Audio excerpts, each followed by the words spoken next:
Yes, praise the Lord. परमेश्वर के नाम की स्तुति हो। फिर से एक बार आप सभी का इस बाइबल स्टडी में स्वागत है। आज हम लोग एक और विशेष टॉपिक के ऊपर बात करने जा रहे हैं। जैसे हमने सबको पोस्ट भेजा था और टॉपिक के नाम के साथ हमने पोस्ट भेजा था, और उस टॉपिक का नाम यहाँ पे मैंने बोर्ड पे लिखा है, गारमेंट्स ऑफ प्रीस्ट, याजक के वस्त्र, याजक के वस्त्र। तो आज हम लोग इस विषय के ऊपर बात करने जा रहे हैं, गारमेंट्स ऑफ प्रीस्ट, याजक के वस्त्र। आप याजक बोलो या महायाजक बोलो, कोई भी याजक के वस्त्र, उसके बारे में हम लोग स्टडी करने जा रहे हैं। यस, ये भी अगर देखा जाए तो एक जो हमने पिछले दिनों में टैबरनैकल के बारे में देखा था, निवास स्थान के बारे में देखा था, उसी का एक पार्ट है जहाँ पे टैबरनैकल के बारे में हमने बहुत कुछ एक एक चीज़ों के बारे में विस्तार से हमने स्टडी किया। उसी रीति से पूरा टैबरनैकल बनने के बाद, निवास स्थान बनने के बाद, परमेश्वर का तंबू बनने के बाद, उस तंबू में कैसे सेवकाई होनी चाहिए और कौन उसको सेवकाई ठहराएगा और उसके कपड़े कैसे होने चाहिए, तो वो भी इसी टैबरनैकल का जो टॉपिक है उसी का एक सब पार्ट है, जिसको मैंने यहाँ पे टाइटल दिया है, गारमेंट्स ऑफ प्रीस्ट। अब बात करते हैं, अगर टैबरनैकल की ही बात करें, निवास स्थान, टैबरनैकल, परमेश्वर बोलता है कि मैं अपने लोगों के बीच में निवास करना चाहता हूं, मैं अपने लोगों के बीच में रहना चाहता हूं, तो मेरे लिए एक निवास स्थान बनाओ। तो मूसा को परमेश्वर पर्वत के ऊपर बताता है, दिखाता है कि किस तरह से टैबरनैकल बनना चाहिए, और उसी रीति से मूसा इज़राइल के लिए और परमेश्वर के लिए एक निवास स्थान बनाता है। अब उस निवास स्थान में सेवकाई ठहराने के लिए परमेश्वर ने लेवी गोत्र को चुनते हैं और उनको याजक के रूप में अभिषेक करते हैं। अब टैबरनैकल, निवास स्थान का मकसद क्या है, मेन पर्पस ऑफ टैबरनैकल, आइए उस चीज से शुरू करते हैं। एक्सोडस, निर्गमन की किताब, उसका 29वां अध्याय, एक्सोडस उसका 29वां अध्याय, उसका 42 और 43 वचन, 42 and 43। एक्सोडस 29th चैप्टर, उसका 42 and 43। यस, माइक उधर दे दो। हाँ, तुम्हारी पीढ़ी पीढ़ी में, तुम्हारी पीढ़ी पीढ़ी में यहोवा के आगे, यहोवा के आगे मिलाप वाले तंबू के द्वार पर, मिलाप वाले तंबू के द्वार पर, है ना, टैबरनैकल के गेट पर, मिलाप वाले तंबू के द्वार पर नित्य ऐसा ही होम बलि हुआ करे, नित्य ऐसा ही होम बलि हुआ करे। ये वो स्थान है, ये वो स्थान है जिसमें मैं तुम लोगों से इसलिए मिला करूंगा, मैं इसलिए मिला करूंगा कि तुझसे बातें करूं, कि तुझसे बातें करूं। टैबरनैकल को बनाया किस लिए गए हैं? So that it's a meeting place, to meet God, to meet with people of Israel।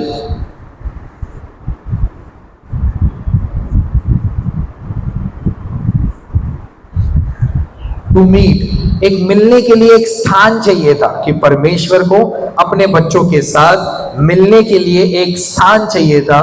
तो यही वो स्थान है, मिलाप वाला तंबू, जिसे निवास स्थान या इंग्लिश में बोलते हैं टैबरनैकल। उसके गेट के यहाँ पे भी मिलेगा और उसके अंदर भी मिलूंगा। आगे पढ़ेंगे। और मैं इज़राइलियों से वही मिला करूंगा। कहाँ पे मिला करूंगा? मिलाप वाले तंबू के यहाँ पे, प्रत्यक्ष गुडारमु, टैबरनैकल। आगे, और वो तंबू मेरे तेज से पवित्र किया जाएगा, और वो तंबू मेरे तेज से पवित्र किया जाएगा। आमीन। तो अगर लोगों को परमेश्वर से मिलना हो तो वो कहां पे आएंगे? मिलाप वाले तंबू को। परमेश्वर को भी लोगों से मिलना हो तो परमेश्वर की महिमा कहां उतर आएगी? मिलाप वाले तंबू में। आमेन। तो एक मीटिंग पॉइंट परमेश्वर ने डिजाइन किया अपने लोगों के साथ मिलने के लिए, जिसको बोलते हैं टैबरनेकल इंग्लिश में। आमेन। अब कोई भी पाप करता है तो वो क्या करता है? वो टैबरनेकल के गेट तक आता है। और हमने डिजाइन देखा था, स्ट्रक्चर देखा था। टैबरनेकल के राइट साइड में क्या होता है? पहला सब्सटेंस क्या होता है? अल्टर, वेदी, है ना? वेदी होता है। तो कोई भी इंसान आता है तो याजक वहां पे खड़ा हो जाएगा और ये वेदी की तरफ आता है। Altar of burning where sacrifice is made, where people can come, है ना? ये मिलाप वाला तंबू। और कोई इंसान अगर पाप करता है तो अपने भेड़ को लेके आता है बलि के लिए, और यहाँ पे वेदी तक आता है। कहां तक आता है? वेदी तक, अल्टर तक आता है। और यहाँ पे महायाजक उस भेड़ को लेकर उसे जांचते हैं, और अगर वो शुद्ध निकलता है तो उस भेड़ को उस वेदी के ऊपर सैक्रिफाइस करते हैं, बलि करते हैं। आमेन। तो ये होता था। अब आम लोगों के लिए, अब सुनिए, यहां से शुरू होता है। आम लोगों के लिए, आप लोगों के लिए परमेश्वर के साथ संगति करना हो तो वो सिर्फ वेदी तक ही आ सकते हैं। आम लोगों के लिए अगर परमेश्वर के साथ मिलाप वाले तंबू में आना हो तो कोई भी आम इंसान, कोई भी पापी इंसान अगर आता है तो उस वेदी तक ही आ सकता है, उसके आगे वो नहीं जाएगा। उसके आगे वो नहीं जाएगा। उसके आगे वो नहीं जाएगा। कोई भी आम इंसान जो पाप करता है, जिसे अपना पाप की जगह पे बलि अर्पण करना हो, ऑफरिंग्स देना हो, दान अर्पण देना हो, हर प्रकार नाना प्रकार के ऑफरिंग्स के बारे में मूसा बोलता है कि अगर आपको ये भेंट देना हो, ये दान अर्पण करना हो, तो वो सब कुछ कहां तक होगा? उसका आना, एंट्री पॉइंट कहां तक है और लिमिटेशन कहां तक है? उसी वेदी तक है। वेदी के आगे एक आम इंसान नहीं जाएगा, चाहे वो कितने भी सोना चांदी वो अर्पण करे, कितने भी गाय बैल बकरी भेड़ मेमना अर्पण करे, वो उस वेदी तक ही आएगा, उस अल्टर तक ही आएगा। उसके आगे उसको अलाउड नहीं है। आमेन। अब उसके आगे किसको अलाउड है? सिर्फ और सिर्फ याजक को। किसे अलाउड है? सिर्फ और सिर्फ याजक को। याजक को। आज का हमारा टॉपिक है गारमेंट्स ऑफ प्रीस्ट। तो सबसे पहले हम लोग इस याजक की बात करते हैं, गारमेंट्स की बात बाद में करेंगे। कि अगर आपको परमेश्वर के साथ संबंध बनाए रखना है तो आपको एक आम इंसान नहीं बनना पड़ेगा, आपको बनना पड़ेगा एक याजक। आमेन।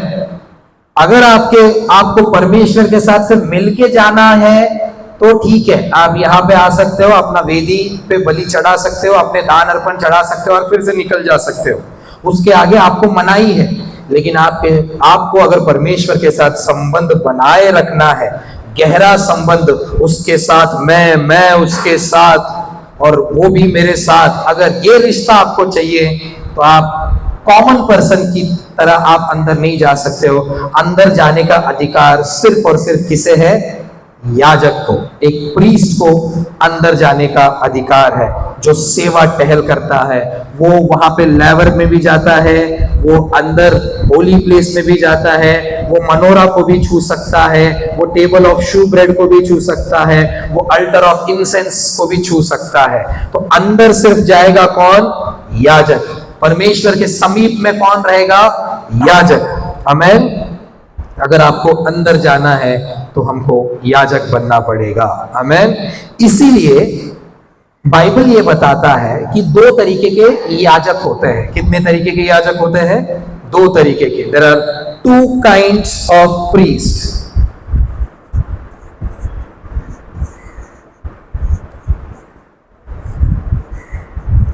दो तरीके के याजक होता है। There are two kinds of priest, दो तरीके के याजक होते हैं, दो किस्म के याजक होते हैं। अब छोड़िए ना ये पुराना नियम छोड़िए, अभी हम किस में जी रहे हैं? नए नियम में जी रहे हैं। तो परमेश्वर भी आगे बढ़ते गया तो हमको भी आगे बढ़ते जाना है। अब हम एक आम इंसान की तरह नहीं है। निकालिए पहला पतरस, फर्स्ट पीटर, दूसरा अध्याय, उसका 9वां वचन।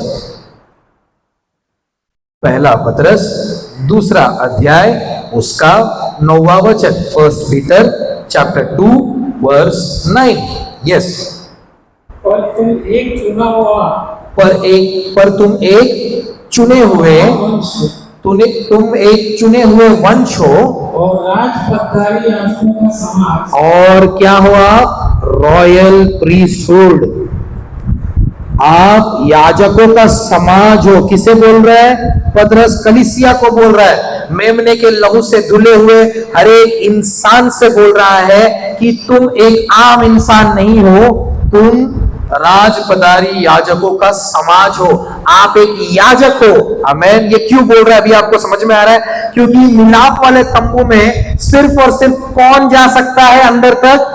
याजक जा सकता है। याजक ही है जो अंदर परमेश्वर, जहां पे वो निवास करता है, परमेश्वर निवास करना चाहता है, वहां पे सिर्फ और सिर्फ अलाउड किसको है? एक याजक को ही अलाउड है। आज हम लोग याजक के बारे में बात कर रहे हैं, और नया नियम बोलता है जो भी मसीह के लहू से धुले हुए लोग हैं वो क्या है? एक राजपदारी याजकों का समाज है। आमेन। परमेश्वर ये नहीं चाहता कि तुम मुझसे आओ और मिलके निकल जाओ, तुम मुझ में रहो और मेरी बातें तुम में रहे, हम दोनों एक बन के रहे। आमेन। हम दोनों एक बन के रहे, यही प्रभु का उद्देश्य है। और यही ओल्ड टेस्टमेंट से उद्देश्य नए नियम तक वो कभी बदलता नहीं है, उसकी बातें कभी बदलती नहीं। उसकी एक्चुअल इंटेंशन भी वही था कि सब याजक बने। आमेन। सब याजक बने, अपने आप को धो दे और याजकों के समूह में आ जाए, और वही चीज पूरा हुआ नए नियम में। और पतरस बोल रहा है तुम चुने हुए वंश हो, तुम राजपदारी याजकों का समूह हो। आमेन। तो प्रभु के साथ संगति करना है, प्रभु से मिलना है, प्रभु से जुड़े रहना है। तो नए नियम के अनुसार हम भी क्या है? हमको प्रभु ने कौन सा पोस्ट दे के रखा है? अभी याजकों का पोस्ट दिया है। कौन सा पोस्ट दिया है? याजकों का पोस्ट। क्योंकि आम इंसान वेदी के आगे जा नहीं सकता। वेदी के आगे कौन जाता है? याजक जाता है। आमेन। तो एक तरीके, अच्छा इसी का 5वां वचन पढ़िए ना, इसी का 5वां वचन। पहला पतरस 2 का 9 पढ़ा था, उसी के ऊपर का 5वां वचन पढ़ेंगे। यस। तुम भी आप जीवते पत्थरों की नाई, तुम भी आप जीविते पत्थरों के नाई आत्मिक घर बनते जाते हो, आत्मिक घर बनते जाते हो, जिससे याजकों का पवित्र समाज बनकर, जिससे याजकों का पवित्र समाज, होली प्रीस्टहुड, पवित्र याजकों का पवित्र समाज बनकर ऐसे आत्मिक बलिदान चढ़ाओ, ऐसे आत्मिक बलिदान चढ़ाओ। ये देखिए ना, ये पुराना वाला याजक क्या करता था? फिजिकल, शारीरिक बलिदान चढ़ाता था। लेकिन अभी पतरस क्या बोल रहा है? तुम भी याजकों का पवित्र समाज बन के ऐसे बलिदान चढ़ाओ जो यीशु मसीह के द्वारा परमेश्वर को ग्रहण हो। आमेन। आमेन। तो यहां पे हम लोग याजकों के बारे में बात कर रहे हैं कि एक आम इंसान वेदी के मिलाप वाले तंबू के अंदर तो जाता है, लेकिन वेदी तक ही उसकी सीमाएं हैं, उसके बाउंड्रीज है, उसके लिमिटेशंस है। वेदी के आगे नहीं जाता। तो वेदी के आगे जाने का हक और अधिकार सिर्फ याजकों को है। और नया नियम के अनुसार परमेश्वर ने प्रभु यीशु मसीह के जरिए हम सबों को याजकों के समान ठहराया है, याजकों के वंश में ठहराया है, याजकों का समाज के तौर पे हम सबों को चुना है। आमेन। यस। Praise the Lord. अब ये हो गया पहला तरीके का याजक।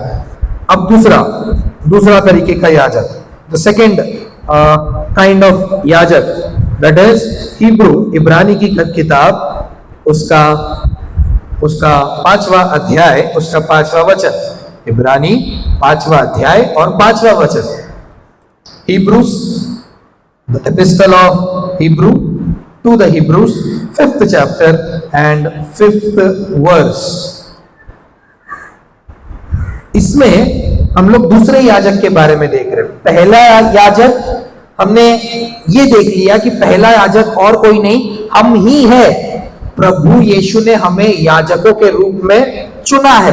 अब देखते हैं दूसरा याजक कौन है।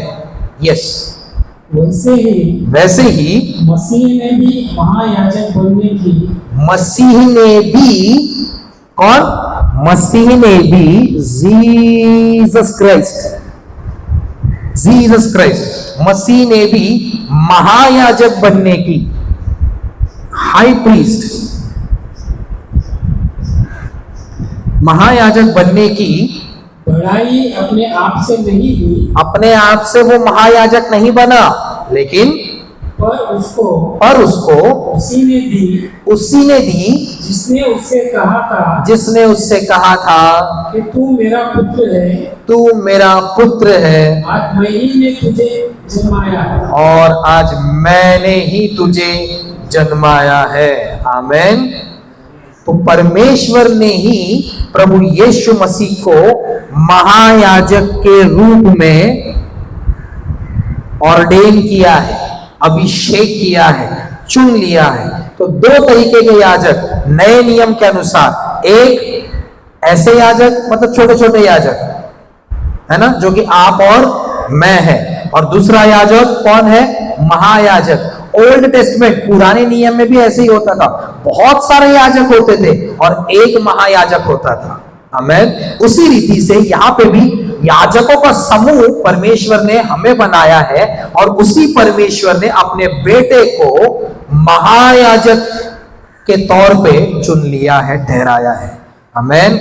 तो दो याजक हम यहाँ पे देख रहे हैं। मैं सीधे सीधे कनेक्ट कर रहा हूं याजकों को हमसे और याजकों को प्रभु यीशु मसीह से, और बाइबल भी यही बोलता है। आमेन। और अब देखिए ना, इतना अंदर रह के इतना बड़ा काम कर रहे हैं वो याजक, मतलब इतना अंदर रह के हम इतना बड़ा काम कर रहे हैं, तो इनके वस्त्रों में भी कितना स्पेशल बात होगा। आमेन। इनके वस्त्रों में भी कितना खास बात होगा। इसलिए आज हम ये टॉपिक को सीख रहे हैं, द गारमेंट्स ऑफ प्रीस्ट, याजकों के वस्त्र, याजकों के कपड़े। इसलिए मैंने एक छोटा सा बैकग्राउंड आज आपको यहाँ पे सिखाया है, बताने की कोशिश की है कि पुराने नियम में और नए नियम में याजक का महत्व क्या था। याजक ऐसा इंसान था, ऐसा व्यक्ति था जो मिलाप वाले तंबू के अंदर रह सकता था, और एक कॉमन पर्सन उसके अंदर, उसके भीतर वेदी तक ही जा सकता था, वेदी के आगे नहीं बढ़ सकता था। वो सिर्फ अधिकार, वो अथॉरिटी सिर्फ दिया गया है एक याजक को। आमेन। और नया नियम वही बोलता है कि वो याजक और कोई नहीं, प्रभु यीशु मसीह ने हम सबों को ठहराया है, और उसी परमेश्वर ने प्रभु यीशु मसीह को भी महायाजक के तौर पे हम सबों को ठहराया है। आमेन। यस। तो चलिए उनके कपड़ों के बारे में आज हम लोग स्टडी करते हैं, कपड़ों के बारे में। चलिए उनके कपड़ों के बारे में हम बात करते हैं। गारमेंट्स, कपड़े, गारमेंट्स। हिब्रू ट्रेडिशन में कपड़ों का बहुत ही एक अलग ही महत्व है। Garments in general is important in Hebrew tradition. अगर कपड़ों की बात की जाए तो जैसे छोटे छोटे एग्जाम्पल्स मैं देता हूं। एलाइजा ने अपना जो कपड़ा था किसके ऊपर फेंका? एलीशा के ऊपर फेंका और उसका अभिषेक दुगना हो गया। उस रीति से जॉन द बैप्टिस्ट के कपड़ों के बारे में भी बताया गया है कि वो क्या कपड़े पहनता था। उसी प्रकार अगर देखा जाए तो और बहुत सारे लोग हैं जिनके कपड़ों के बारे में विस्तार रूप से बाइबल बताता है। उसमें से एक और एग्जाम्पल हम लोग देखेंगे यीशु मसीह, उनके कपड़ों के बारे में। यीशु मसीह के कपड़ों के बारे में आपको सबको पता ही है। एक स्त्री थी जो 12 साल से लहू बह रहा था, लहू बहते ही जा रहा था, रुकने का नाम ही नहीं ले रहा था, वो कमजोर होते जा रही थी। और उन्होंने क्या किया, छुपके से प्रभु यीशु मसीह के वस्त्र को पकड़ लिया। उनको पकड़ा क्या? नहीं, उनके कपड़ों को पकड़ा, उनके कपड़ों को पकड़ा। और जैसे ही उनके कपड़ों को पकड़ा वो चंगी हो गई, संपूर्ण रीति से वो ठीक हो गई। और प्रभु यीशु मसीह बोलते हैं कि मेरे अंदर से सामर्थ निकल गया। तो वो कौन है? वो स्त्री आके बोलती है कि मैंने ही आपके कपड़ों को पकड़ा था, छुआ था। और प्रभु यीशु मसीह बोलते हैं कि तेरे विश्वास ने तुझे चंगा किया। आमीन। तो कपड़ों में भी सामर्थ होता है। मैं वही बता रहा हूं। आज हम लोग याजकों के कपड़ों के बारे में बात कर रहे हैं और वही वस्त्र के बारे में बात कर रहे हैं। और भी बहुत सारे एग्जाम्पल्स हैं। हम प्रभु यीशु मसीह की बात कर रहे हैं कि प्रभु यीशु मसीह के कपड़ों में भी सामर्थ था। उतना ही नहीं, सिर्फ ऐसे ही नहीं कि सिर्फ वो जो 12 साल से वो जो स्त्री थी जिसका लहू बह रहा था, सिर्फ वही कपड़े पकड़ के चंगी हो गई, ऐसे नहीं है। देखिए ना, मत्ती 14 उसका 36, मत्ती 14 अध्याय उसका 36, Matthew the gospel of Matthew chapter 14 verse 36, इसमें भी वही लिखा है कि बहुतेरे उनके कपड़ों को छूकर चंगे हो गए। आमीन। यस, पढ़ेंगे इसी चीज को, एक छोटा सा वचन। हाँ, और उससे विनती करने लगे कि वो अपने वस्त्र के आंचल ही को छूने दे, उसके वस्त्र के आंचल को ही छूने दे। और जितनों ने उसे छुआ वे चंगे हो गए। आमीन। यहाँ पे सिर्फ एक स्त्री की बात नहीं हो रही है जिन्होंने उनके कपड़ों को छुआ और वो चंगे हो गए। जितनों ने उनको छुआ, उनके आंचल, आंचल मतलब कॉर्नर, उसके बारे में भी एक अलग ही स्टडी हो सकता है, लेकिन हम लोग उसके ऊपर नहीं जाएंगे। प्रभु यीशु मसीह के कपड़ों के जरिए भी बहुत से लोग चंगाई को प्राप्त किए। कपड़े बहुत ही इंपॉर्टेंट होते हैं। आजकल में भी अगर हम लोग देखेंगे, कपड़ों का एक अलग ही प्रेजेंटेशन है। कपड़ों से हम पहचाना जा सकते हैं कि ये इंसान क्या है, ये इंसान कौन है ना। Garments represents the position of a person they hold. उनका ऑथोरिटी पता चल जाता है उनके कपड़े देखकर। जैसे हम पुलिस वालों को कैसे समझ में आता है कि वो पुलिस मैन है करके, पुलिस पर्सन है, उनके कपड़ों से, उनके यूनिफॉर्म से।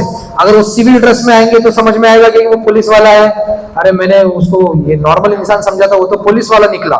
लेकिन वही कपड़े पहन के आते, कपड़ों में ऑथोरिटी होता है। आमीन। कपड़ों में ऑथोरिटी होता है। जैसे एक डॉक्टर का एक अपना कपड़ा होता है, जज का एक अपना यूनिफॉर्म होता है, लॉयर का एक अपना यूनिफॉर्म होता है, नेवी वालों का अपना यूनिफॉर्म होता है, मिलिट्री वालों का एक अपना यूनिफॉर्म होता है। तो ऐसे अलग अलग कपड़ों से आप जान सकते हो कि ये कौन है और ये क्या करता है। इसलिए आज हमने ये टॉपिक लिया, गारमेंट्स ऑफ प्रीस्ट, याजकों के वस्त्र, याजकों के वस्त्र, याजकों के वस्त्र, याजकों के वस्त्र। बहुत ही इंपॉर्टेंट टॉपिक है कि कपड़े कैसे होने चाहिए और उसका राज क्या है, उसकी मिस्ट्री क्या है। तो आइए ना सीधे टॉपिक में जाते हैं। आज सिर्फ इंट्रोडक्टरी सेशन हम लोग ले रहे हैं, बस कुछ ही मिनटों में मैं खत्म करने जा रहा हूं। नेक्स्ट सेशन में मैं आपको उसके पूरे फोटोज दिखाऊंगा कि याजकों के वस्त्र कैसे दिखते हैं। आमीन। यस, निकालिए एक्सोडस 28वां अध्याय, निर्गमन 28वां अध्याय उसका 1 से लेके 4 तक हम लोग पढ़ेंगे। निर्गमन की किताब उसका 28वां अध्याय उसका 1 से लेके 4 तक पढ़ेंगे। यस। फिर तू इस्राएलियों में से अपने भाई हारून और नादाब, अबीहू, एलियाजर और इतामार नाम उसके पुत्रों को अपने समीप ले आना कि वे मेरे लिए याजक का काम करें। कि वे मेरे लिए याजक का काम कर रहे हैं। पहले देखिए ना, उनको अपॉइंट कर रहे हैं, उनको अपॉइंट कर रहे हैं। किन किन को अपॉइंट किया? फिर तू मेरे सामने आरोन, पढ़िए ना उनके नाम वहां पे लिखे। तू अपने भाई हारून के लिए आरोन, वैभव और शोभा के निमित्त पवित्र वस्त्र बनवाना। वही पहले से पढ़िए। फिर तू इस्राएलियों में से अपने भाई हारून और नादाब, अबीहू, एलियाजर और इतामार नाम उसके पुत्रों को अपने समीप ले आना कि वे मेरे लिए याजक का काम करें। ठीक है, इन सारे लोगों को, और भी आगे आगे बहुत सारे याजकों को प्रभु चुनता है, तो इनको लेके आना कि वे मेरे सामने याजक के कार्य करें। तो वो लेके आता है और यह अभिषेक करता है, और मूसा को परमेश्वर आज्ञा देता है कि इनके लिए कपड़े बनवाना। आमेन। कपड़े बनवाना। देखिए ना, सिर्फ काम नहीं दे रहा, अब ऑथोरिटी भी दे रहा है। ऑथोरिटी क्या है? गारमेंट्स, कपड़े। कपड़े कैसे होने चाहिए और कपड़ों का पर्पस क्या है, वहां पे आगे लिखा है। इसके आगे पढ़ेंगे। और तू अपने भाई हारून के लिए वैभव और शोभा के निमित्त पवित्र वस्त्र बनवाना। है ना? पर्पस क्या था? कि वस्त्र पहनाने का पर्पस क्या था? Glory and beauty. Glory and beauty, वैभव और शोभा में वस्त्र बनवाना। वैभव और शोभा में वस्त्र बनवाना। आगे। और जितनों के हृदय में बुद्धि है, जिसको मैंने बुद्धि देने वाली आत्मा से परिपूर्ण किया है, उनको तो हारून के वस्त्र बनाने की आज्ञा दे कि वो मेरे निमित्त याजक का काम करने के लिए पवित्र बने। कि वे मेरे निमित्त याजक का काम करने के लिए पवित्र बने। अब परमेश्वर ने ऑलरेडी कुछ लोगों को सेलेक्ट करके रखा है, और उनके अंदर परमेश्वर ने स्पिरिट ऑफ विजडम से, ज्ञान की आत्मा से भर दिया है, ताकि ये कुछ लोग मिलकर याजकों के वस्त्र बना सके। आमेन। जैसे तंबू को भी बनाने के लिए परमेश्वर ने 2 लोगों को चुना था। मूसा ने तंबू नहीं बनाया। हमने ये टैबरनेकल के कुछ वीडियोस में देखा है कि तंबू कौन बनाता है। वैसे ही परमेश्वर ने कुछ लोगों के अंदर पहले ही वो आत्मा और ज्ञान को रख दिया था, जिससे कि वे परमेश्वर के याजकों के लिए कपड़े बना सके। आमेन। और आगे आगे लिखते गए। पढ़िए ना। और जो वस्त्र उन्हें बनाने होंगे, वो वस्त्र कैसे बनाने होंगे उसके बारे में लिखा गया है। अर्थात सीनाबंद और एपोद और जामा, 4 काने का अंगरखा, पुरोहित का टोप और कमरबंद, यही पवित्र वस्त्र तेरे भाई हारून और उसके पुत्रों के लिए बनाए जाए कि वे मेरे लिए याजक का काम करें। कि वे मेरे लिए याजक का काम करे। आमेन। तो वो सब कुछ लिखा गया है कि वस्त्र किस किस से बनाना है और कैसे बनाना है। उनको मैं अगले पार्ट में आपके सामने लेके आऊंगा, लेकिन यहाँ पे हम आज के सेशन में देख रहे हैं कि याजकों का काम तय हो चुका है। याजक जो मिलाप वाले तंबू के अंदर ही काम करेंगे। अब गौर करने वाली बात यह है कि जितने भी लेवी याजकों का काम किसको, कौन से गोत्र को दिया गया है? Levi, the tribe of Levi. Levi के गोत्र को याजकों का काम दिया गया है। लेवी के गोत्रों को याजकों का काम दिया गया है। लेकिन सबके सब लेवी के गोत्र वाले याजकों का काम नहीं करते, इतना याद रखिएगा। सब के सब लेवी के गोत्र वाले याजकों का काम नहीं करते। उसमें से भी कुछ ग्रुप ऑफ फैमिलीज है जिसको बोलते हैं कोहेनाइट्स। सिर्फ वही लोग जो टैबरनैकल का मिनिस्ट्री है, वेदी चढ़ाना, अंदर जाके धूप लगाना,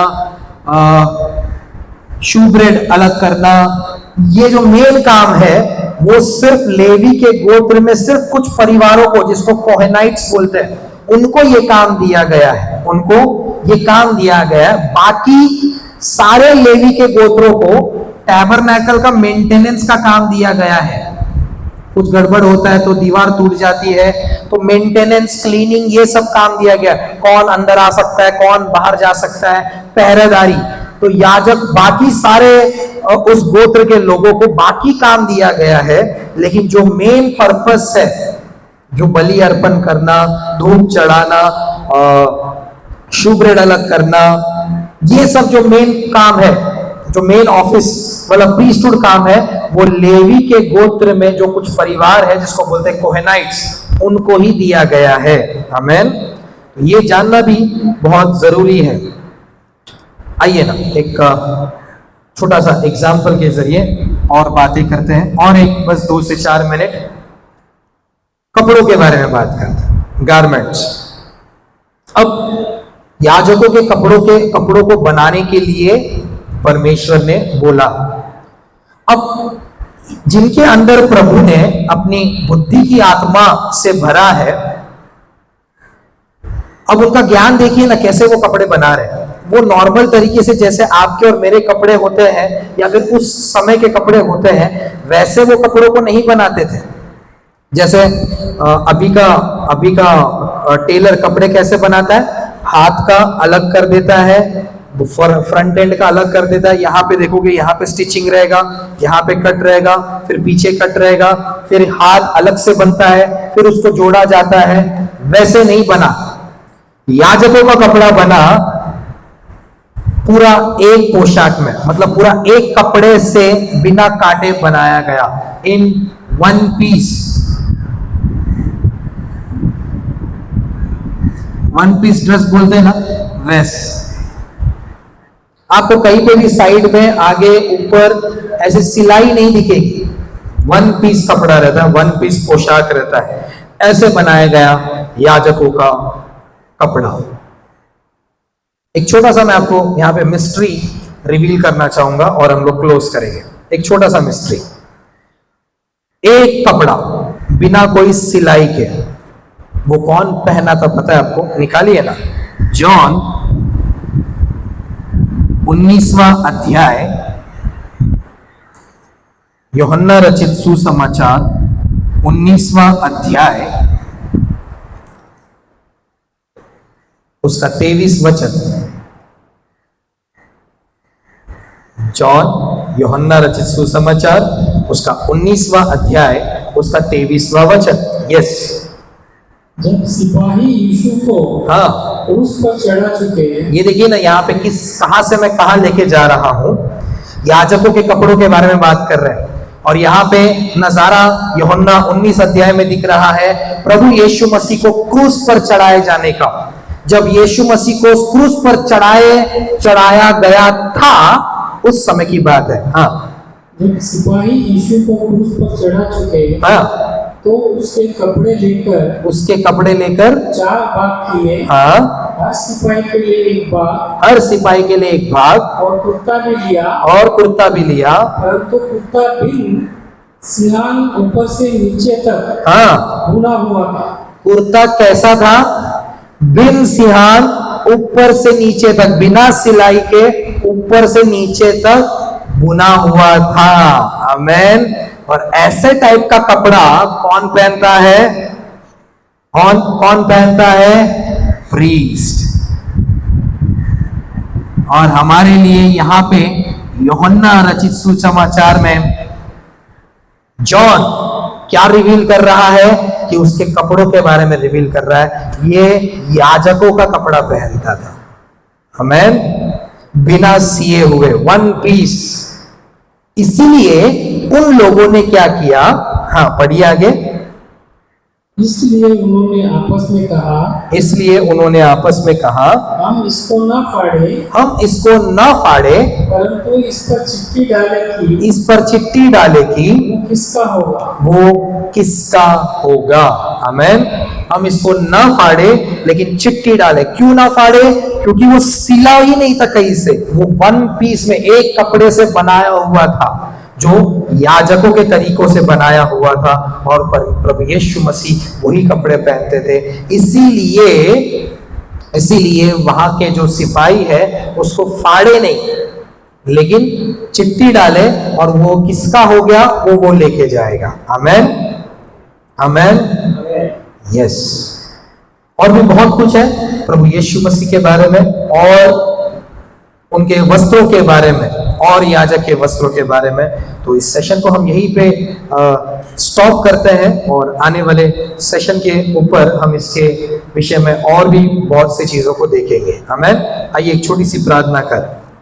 धन्यवाद स्तुति करते हैं अब्बा, आपके नाम को धन्यवाद करते हैं राजा, कि इन वस्त्रों की विशेषता है प्रभु जी, याजकों की वस्त्रों की विशेषताओं के बारे में प्रभु जी आप प्रभु जी अपनी जुबान से बयां कर रहे हो प्रभु, इसलिए आपके नाम को धन्यवाद करते हो।